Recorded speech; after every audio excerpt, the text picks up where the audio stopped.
From the East Tennessee Weather Center, here's your evening weather update with meteorologist Mike Witcher.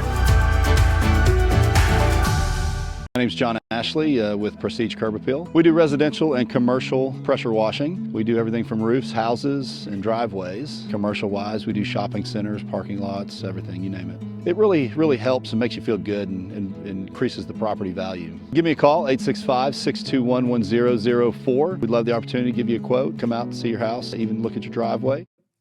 Well, thanks for checking in with your evening weather update. Those high clouds that we have out there this evening are all associated with storms that have been blowing up across parts of Middle Tennessee. We still have a risk across the Cumberland Plateau and a tornado watch for the plateau as well. I'm going to walk you through those details coming up here in just a couple of minutes. First things first, I want to start you off with a cool time lapse from downtown Clinton here today. We had a few morning clouds, some high-level clouds, beautiful sunshine at times, and it turned out to be a rather breezy and gusty day around the area. For the most part, we were mostly cloudy throughout the day. Then we saw a little bit of sunshine, but then those storms back in the Middle Tennessee, watch those fair weather cumulus clouds get taken over by upper level clouds because that's moisture blowing into our area from the storm system that's over into Middle Tennessee. Out there this evening, a live look in downtown Clinton. And again, you can see those high thin clouds that are hanging out with us here at this hour.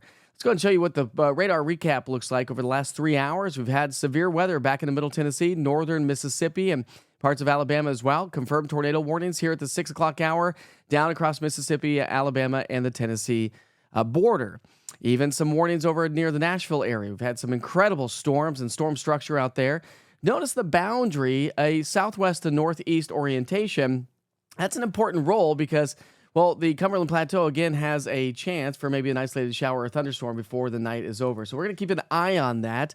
Here's a little closer view across the state of Tennessee. Most of the rain is right along or just north and west of the Nashville area. But again, this is pretty much going to stay that direction. Now, as I mentioned, for you folks in Fentress and Scott County, we'll have to watch out for maybe a couple of isolated thunderstorms that could become a little bit stronger. Now, we do have a tornado watch in effect until 11 o'clock this evening for Scott and Fentress County. Most of the energy is going to be further to the west, so we'll be watching that closely, a little closer view on that tornado watch again.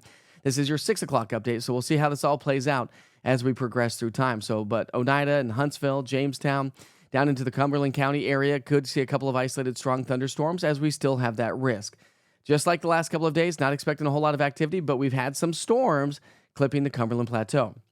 High temperatures today made it into the 70s and 80s. We had a record high temperature in the Knoxville area today, 86 degrees. I don't know if we should be celebrating that or whatnot, but the old record was 85 set back in 1946. We were close to the record high in Crossville, close also in Chattanooga, and we blew past the record high in Tri-Cities. 86 degrees was the high today. The old record was 82 set back in 1963. All right, let's go and talk about those weather headlines. Don't you love the sound effects? All right, watching storms, but most areas are dry. It's warm and breezy this evening, so if you're heading off to the ball games or parks tonight, it should be just fine.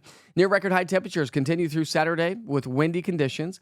Cold front swings through on Sunday, so finally all this energy to our west is going to be finally moving its way on into the area, and that's going to bring us increasing rain chances as we get into our Sunday. Yeah, maybe a couple of strong thunderstorms, but I'm not anticipating a lot of strong thunderstorm activity. So our model forecast is keeping everything off to our north and west. So I'm not saying that we don't have a chance based on the model guidance, but based on the National Weather Services and their discussions, we do have a chance for maybe an isolated strong storm before the night's over. All right, temperatures tonight drop down into the 60s. It's going to be another warm start to the day. And another warm day ahead of us tomorrow as temperatures wrap up right there into the mid to upper 80s. Now, as we get into our Friday, we are talking about this big trough and this big ridge that we've had across the southeastern coast for the last several days. The battleground has been across the midsection of the country.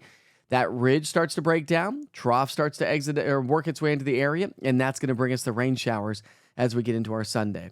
Elevated rain chances and severe weather chances continue with that southwest to northeast orientation following that frontal boundary. The frontal boundary kind of lifts back to the north and west. We do now have a moderate risk for severe storms down towards Little Rock Friday into Saturday. Saturday into Sunday, it starts to shift its way back into middle and west Tennessee, back along the central and southern Mississippi River Valley. And then as it works its way through our area, looks like the risk level for severity kind of goes downhill. So I'm not expecting a lot of severe weather necessarily on Sunday, but most of it's to our west. So keep that in mind if you have travel plans westbound on Interstate 40 or north on 75. Incredible amounts of rain over the next 7 days. That's been the general rule of thumb. That's the story, and that's exactly what we can anticipate here over the next several days. So when we highlight your 7-day forecast, we're going breezy winds, heavy and near record highs Friday and Saturday. As we get into the upcoming weekend, we're going to be talking about cooler temperatures on Sunday. Monday, even cooler weather is on the way. And then as we get into next week, we're going to stay on the cool side. But look at those morning low temperatures. We're going to have some frost developing possibly Tuesday, Wednesday, and Thursday morning. And as I've always said, listen, you never can plant your gardens until basically after tax day, April 15th. So right around the corner. But with that said, we also have some possible frost that could be heading our way. All right, we sure hope you have a great night. Don't forget to check out all East Tennessee weather platforms, whether that's Roku TV, Fire, Amazon Fire, the website, the app. You can scan that QR code in the bottom right-hand side of the screen, by the way, and download the East Tennessee weather app and check out easttnweather.com. I'm on all social media, but of course, don't forget to go smash and subscribe that YouTube button. It really helps to support the platform. And by the way, give a big shout out to all the advertisers and sponsorships with East Tennessee Weather. We would not be here if it weren't for them. Have a great day. We'll see you back here tomorrow morning. Wake Up with Witcher starts off at 6 o'clock in the morning.